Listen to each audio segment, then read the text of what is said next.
Hi guys, welcome to Jatayu farms. ఎప్పుడు చూడు వీడికి ఏదో తెలిసినట్టు వచ్చి దానికి వచ్చేయండి, దీనికి ఇచ్చేయండి, అలా అయితే ఇలా చేయండి, ఇలా అయితే అలా చేయండి అని చెప్తూ ఉంటాడు అని చెప్పేసి మీలో చాలామంది అనుకుంటూ ఉండొచ్చు. నిజం చెప్పాలంటే నాకు పెద్దగా ఏమీ తెలియదు. నేను ఇప్పుడిప్పుడే తెలుసుకుంటున్నాను. అది తెలుసుకున్న నలుగురికి ఉపయోగపడాలని చెప్పేసి నేను కూడా ఈ వీడియోస్ ద్వారా అందరికీ ఉపయోగపడే విధంగా చెప్తున్నాను అనమాట. కానీ ఈ వీడియోలో నేను మీకు చెప్పడానికన్నా కూడా నాకు తెలియని ఒక విషయాన్ని మీ నుంచి తెలుసుకోవాలని చెప్పి అనుకుంటున్నాను. అదేంటంటే నా ఫామ్లో ఒక పుంజు కాలికి ఎలా పొలుసుగా ఇన్ఫెక్షన్ టైప్లో అయితే రావడం జరిగింది. దీన్ని మనం ఇంగ్లీష్లో అయితే స్కేలీ లెగ్ మైట్స్ అని చెప్పి అంటాం. నా ఫామ్లో ఇలా జరగడం ఇది ఫస్ట్ టైం. సో నాకు తెలిసిన కొంతమందిని నేను దీని ట్రీట్మెంట్ కోసం అడిగాను. వాళ్ళేంటర్ అయ్యా అంటే ట్రీట్మెంట్ చెప్పండి రా బాబు అంటే ఏదో పసుపు అల్లం వెల్లుల్లి వేడి నీళ్ళు అంటూ ఏదో కూరకు రెసిపీ చెప్పినట్టు చెప్తున్నారు.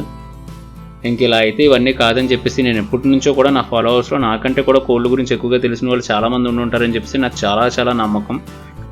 అదే నమ్మకంతో నేను ఈరోజు మీ ముందుకు వచ్చాను. సో మీకు దీని గురించి ఏదైనా తెలుసుంటే ఈ స్కేలీ లెగ్ మైట్స్ అనే దానికి మనం ఏం ట్రీట్మెంట్ చేయాలి లేదా ఏం చేస్తే ఎఫెక్టివ్గా తగ్గుతుంది అనేది మీకు ఏమైనా తెలుసుంటే నాకు కామెంట్స్లో తెలియజేస్తారని చెప్పేసి కోరుకుంటున్నాను.